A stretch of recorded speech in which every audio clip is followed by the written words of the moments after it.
Welcome viewers, welcome to Gyan Darshan channel. So today I'm privileged to present the first part of the last episode of this series, live telecasting series on financial literacy and investor awareness in association with IGNOU Gyan Darshan. The second part of the series will be presented by the GM IEPFA Lieutenant Colonel Sumit Rana. This series has total 75 episodes, which was a part of Azadi Ka Amrit Mahotsav celebrations. So we'll be looking forward to furthermore such series so that investors can be made aware. Now to begin with today's topic is digital finance. So before moving on to our main topic, let us understand how our payment system has evolved over a period of time from barter age to the UPI age. Earlier, people used to perform transactions through exchange of goods and services. For example, अगर किसी farmer को कोई machinery खरीदना है तो वो क्या करेगा? He used to sell his produce to buy that machinery. Then, with the changing times and evolving times, people moved on to the coin age, whereby the dealing started in metallic coins, gold coins, silver coins. Then came the era of paper currency notes, which we are using currently also. Then we moved on to the plastic money, that is the debit cards and the credit cards which we use. And with the improvement in the technology and the use of internet becoming popular, we moved on to the UPI age, that is the payment over a single mobile click. So that's how our payment system has evolved over a period of time. Now let us understand what is digital finance. So if you see, digital finance is the delivery of traditional financial services through the help of computers, mobile phone, or tablets. So any electric mode of communication. So what are the benefits of digital finance? So if you see, there is 8 billion population in the world, but not everybody has access to the financial services because most of the people are in the remote areas where the infrastructure facilities could not be built. So with this help of digital finance, we can reach to them. As 50% of the population have mobile phones right now. So through mobile phones, we can reach to them and provide these basic financial services to the people even in the remote areas. Other than this, digital finance also has some other benefits. Like now, banking has not only remained a basic mere transactional process. Now through banking services, we can even generate our transaction history on our mobile on a single click at any time which we want, even at our convenience.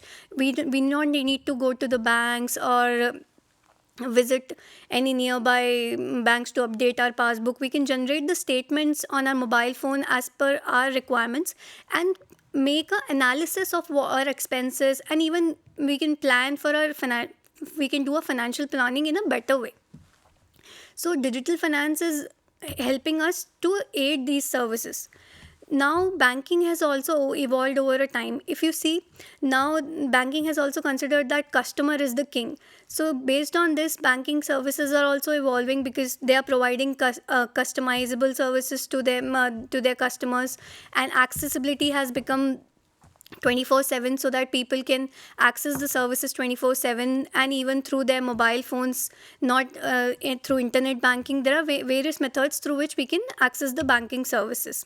And also nowadays, the ease of opening a bank account has also become very easy. Now you can open a bank account even in 15 minutes through a video call. You need not to visit the bank to open the bank account. So that is what attracting the new generation, or the Gen Z generation as we call, in the digital finance market as well. Now let's move on to the various cashless payment methods which we have. The first one and the very common which we have is the debit card. As we all know that every person who holds a bank account can have a debit card, right? So what are its uses? So through debit card, people, the first and foremost, when it was introduced, the first use was that it eliminated the need to carry cash. So suppose आप कहीं घूमने जा रहे हैं, कहीं बाहर जा रहे हैं, so आपको बहुत सारा कैश कैरी करके ले जाने की ज़रूरत नहीं है. आप अपना कार्ड लेके जा सकते हैं, और आप जिस भी लोकेशन पे हैं वहाँ ATMs अवेलेबल होते हैं, तो आप वहाँ से अपना कार्ड से कैश जनरेट कर सकते हैं। इससे क्या फ़ायदा हुआ कि क्राइम रेट रिड्यूस हो गया। तो एक डेवलपिंग कंट्री में क्राइम रेट रिड्यूस हो रहा है इस इन सब फैसिलिटीज़ के through, so that means it is moving towards a development stage, right. सब इसमें एटीएम विड्रॉल्स का जो ऑप्शन होता है, अब एटीएम विड्रॉल से हम कैश तो निकाल सकते हैं, लेकिन बहुत सारे लोगों को ये नहीं पता होता है कि हमारे पास हर बैंक एक स्पेसिफिड लिमिट तक ही आपको per month ATM withdrawal free में देता है। फॉर एग्जांपल करंट सिनेरियो में आप कोई भी अपनी ब्रांच के एटीएम से 5 ट्रांजैक्शंस फ्री में कर सकते हैं। उसके बाद अगर आप कोई भी फाइनेंशियल या नॉन फाइनेंशियल ट्रांजैक्शन आपको एटीएम से करते हैं तो आपके ऊपर आपका बैंक एक फ़ीस चार्ज करता है, जो कि अप्रॉक्स 20 रुपीज़ पर ट्रांजैक्शन होती है फॉर फाइनेंशियल ट्रांजैक्शंस। और मेट्रो सिटीज़ में तो ये ट्रांजैक्शन की लिमिट अब आरबीआई ने थ्री ट्रांजैक्शंस ही कर दी है कि आप पर मंथ में 3 ट्रांजैक्शन आप एटीएम में फ्री से कर सकते हैं। उसके बाद अगर आप कुछ भी ट्रांजैक्शंस करेंगे तो you will be charge the fee for that. So this is what the debit card holds for us. Also debit cards के थ्रू हम इंटरनेट बैंकिंग से कुछ भी पेमेंट्स भी कर सकते हैं। हम इसके यूज़ से इसके अलावा हम लोग उससे ऑनलाइन शॉपिंग करते हैं, उसका भी पेमेंट कर सकते हैं। कोई भी मर्चेंट पीओएस में कहीं भी जा रहे हैं तो हम डेबिट कार्ड्स के थ्रू पेमेंट कर सकते हैं। सो ये था डेबिट कार्ड्स के बारे में डिटेल्स। अब हम चलते हैं हमारे next type of payment mode, that is credit card.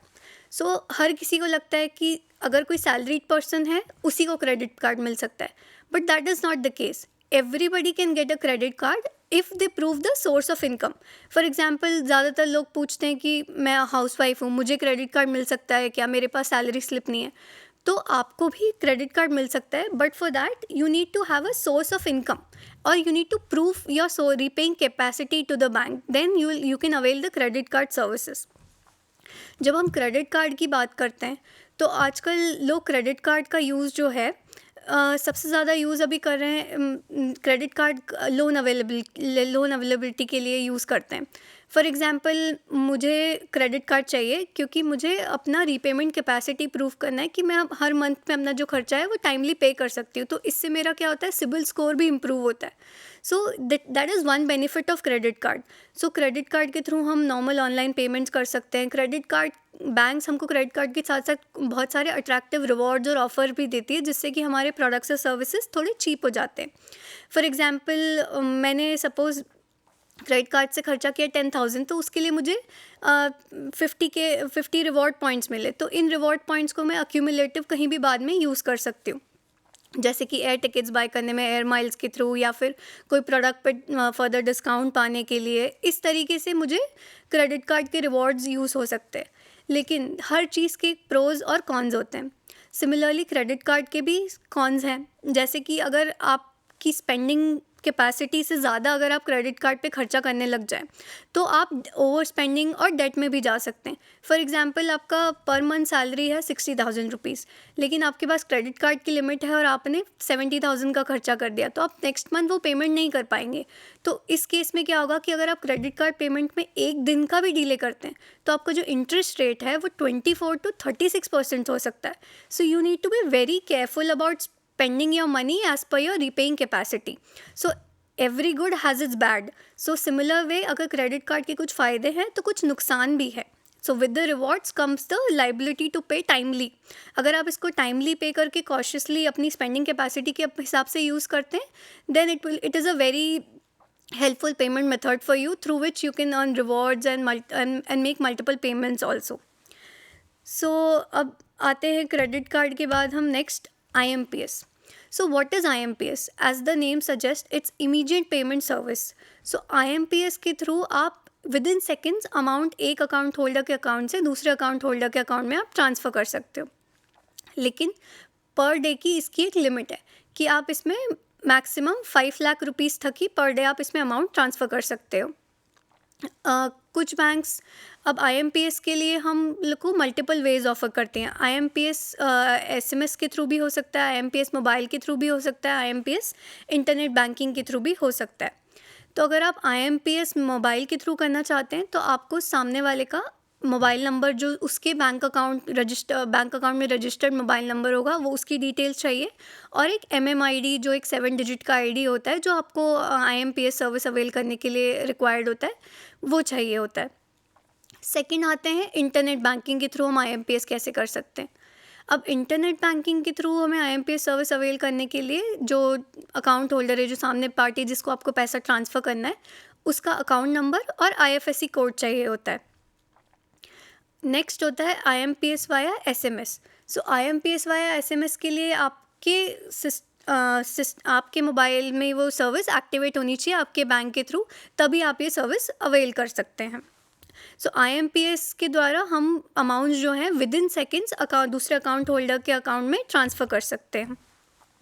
ऐसे ही कुछ सिमिलर मेथड्स हैं जो हम आगे देखेंगे। उसमें से एक आता है NEFT, जो आपने बहुत बार सुना होगा। NEFT is national electronic fund transfer, जो कि RBI द्वारा गवर्नड और मैनेज्ड होता है फ़ंड ट्रांसफ़र।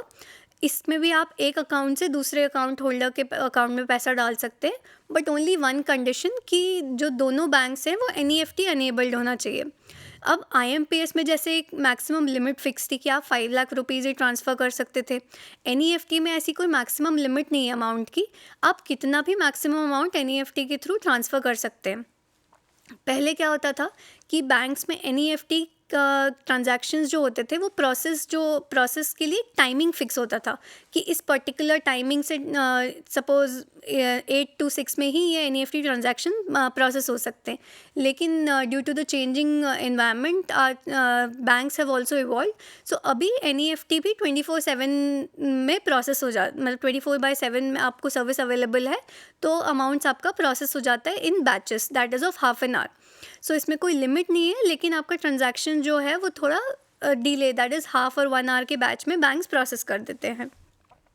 अब NEFT के फ़ायदे क्या क्या है? तो NEFT जो होता है that is a very convenient medium of transferring funds, because you have safety कि ये पूरा RBI द्वारा गवर्नड होता है, तो आपके फंड्स की सेफ्टी है, सिक्योरिटी है, और आप मैक्सिमम अमाउंट्स कोई लिमिट नहीं है, तो आप कितना भी अमाउंट्स इसके थ्रू ट्रांसफ़र करवा सकते हैं। बस ओनली कंडीशन है कि दोनों बैंक्स जो है, दोनों अकाउंट होल्डर्स हैं, उनके बैंक्स जो है वो NEFT एनेबल्ड होना चाहिए। अब इसके अलावा NEFT वर्क कैसे करता है? तो फॉर NEFT आपके अकाउंट में जो दूसरा पर्सन है वो बेनिफिशियरी एडेड होना चाहिए। तो how can you add that person as a beneficiary? अगर आप इंटरनेट बैंकिंग यूज़ करते हैं तो आप अपने इंटरनेट बैंकिंग अकाउंट में लॉगिन करके अगर बेनिफिशियरी ऑलरेडी एडेड है तो आप डायरेक्ट ट्रांसफ़र कर सकते हैं, वरना पहले बेनिफिशियरी ऐड करना होगा आपको उसको। वो आप अकाउंट में जाके ऐड बेनिफिशियरी का ऑप्शन आता है, उसमें से जाके आप उस पर्टिकुलर पर्सन की अकाउंट डिटेल्स आप एंटर कर सकते हैं, और जो कि 24 आवर्स में या with in half an our, आजकल तो with the changes half an our में एक्टिव हो जाता है, और आप उसको बेनिफिशियरी ऐड कर सकते हैं, जिसके बाद आप उस अकाउंट होल्डर के अकाउंट में कितना भी फंड्स ट्रांसफ़र कर सकते हैं थ्रू NEFT। अब इसके बाद हम आते हैं कि NEFT के भी कुछ चार्जेस होते हैं। हर बैंक जो नॉमिनल से चार्जेस बैंक्स चार्ज करती है, जो RBI द्वारा प्रिस्क्राइब रेट्स हैं, तो वो मैक्सिमम चार्ज 25 रुपीज़ होता है, वो भी जब अमाउंट 2 लाख से ऊपर हो। बाकी सारे केसेस में अगर आप स्क्रीन पे देखेंगे तो चार्जेस बहुत ही नॉमिनल होते हैं पर ट्रांजैक्शन। 2.5 रुपीज़ से लेके 25 रुपीज़ तक मैक्सिमम चार्ज NEFT के लिए बैंक्स चार्ज करती है। बैंक्स चाहे तो इससे कम भी चार्ज कर सकती है, क्योंकि ये रेट RBI ने मैक्सिमम रेट प्रिस्क्राइब किया है। अब हम चलते हैं नेक्स्ट, दैट इज़ RTGS।